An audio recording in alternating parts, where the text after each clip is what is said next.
Welcome back. You're watching Newslink, and excessive drinking has ripple effects on society. Now, there have been various calls for the Liquor Amendment Bill to be reintroduced to the national legislature. Organizations believe that strengthening certain clauses could boost the regulation of certain alcohol. The DG Murray Trust held a workshop to discuss reasonable limits on the sale and consumption of booze. For more on this, we've got the Trust's Innovation Manager, Onesisa Mtwa, who joins us this morning. Thank you very much for your time this morning, Onesisa. And I think one of the big questions that one would ask when it comes to greater regulation and some restrictions on the buying and consumption of alcohol, what exactly would those look like? What are we talking about here? Hi, Rafina. Thank you for having me this morning. So the 2016 Liquor Amendment Bill cites some really critical regulations, particularly on advertising, that restricts advertising comprehensively. And as well as appoints a national liquor regulator that's going to manage how licensing is distributed and given at a provincial level, as well as highlighting some critical outlet density issues, such as prohibiting the sale of alcohol near areas, residential areas, places of worship, schools, and other key public institutions. And so these three pieces, I think, are the most critical in starting to make the journey towards having a strong regulatory environment for alcohol in South Africa. However, we're strongly advocating for minimum unit pricing, which increases the price of a unit of alcohol, particularly at a retail level, as well as reducing trading hours significantly, which we've seen even in the COVID-19 crisis, how effective reduced trading hours are. These two pieces of regulation aren't in the bill at present. However, there's sufficient international evidence and local evidence for how effective they are, and we're advocating for these to be included in the bill. Mm-hmm. On the contrary, there are those who will argue that it's not the alcohol that's the problem, it's the manner in which South Africans consume the alcohol. So when we are having debates of this nature, when we're looking to change rules and regulations, should we also not be teaching people about alcohol, the consumption of alcohol, and the effects of it? Sure, absolutely. I mean, that is part of the community level interventions that even we as DGMT fund. However, research and evidence both on the continent and other parts of the world demonstrate how behavior change is really difficult to change and institute in a country, especially in a society where the culture of consumption is harmful and risky, and that in fact you need systemic regulation to stimulate behavior change and change patterns of consumption. It can't work in isolation to just purely drive community education programs. Evidence shows that the likelihood of reducing and changing patterns of consumption is much lower versus systemic regulations that change accessibility, price, and exposure to aspirational imaging that drives that harmful consumption pattern that we as South Africa find ourselves in. Yeah.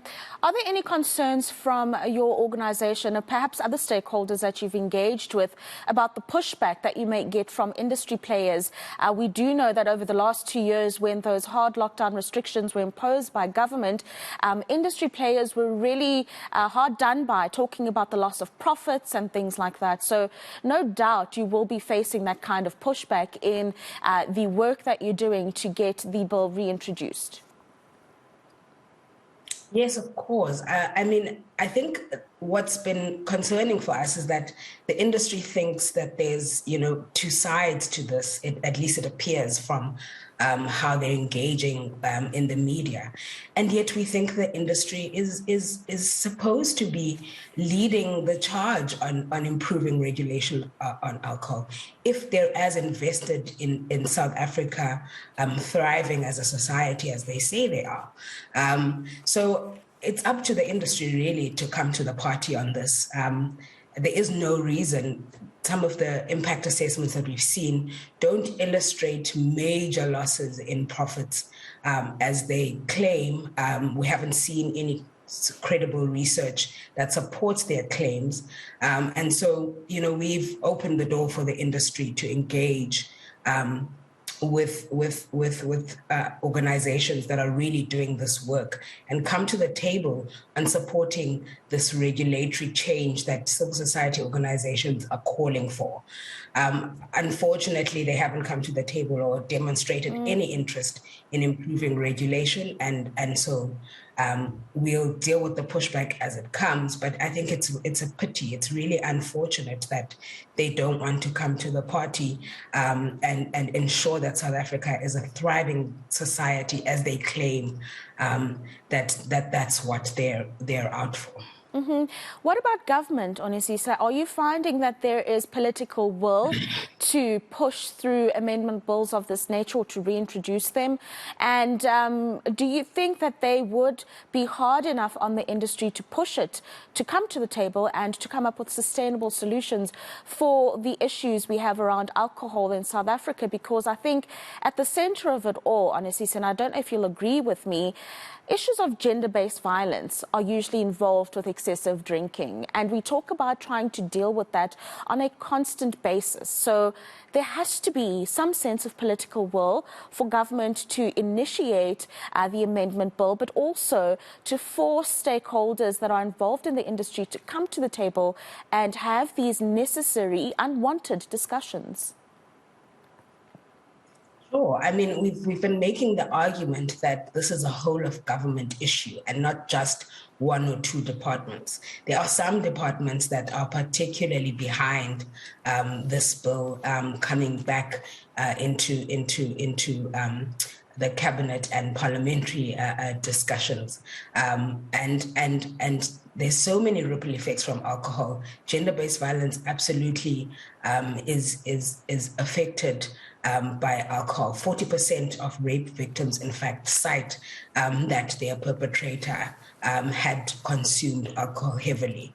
And so it emboldens perpetrators and emboldens these violent patriarchal and violent masculinity beliefs that our society is still trying to unroot.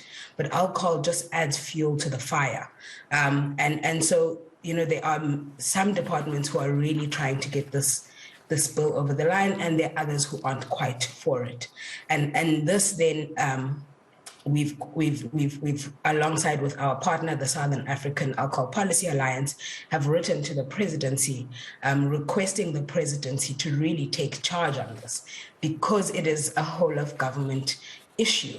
And so we really need government to have consistency across departments on being on the same page and tackling this issue. And our belief is that the presidency is the place where there should be leadership on this. And leadership should also come from law enforcement, because we could have this bill come into effect at any moment, between now and the next few years.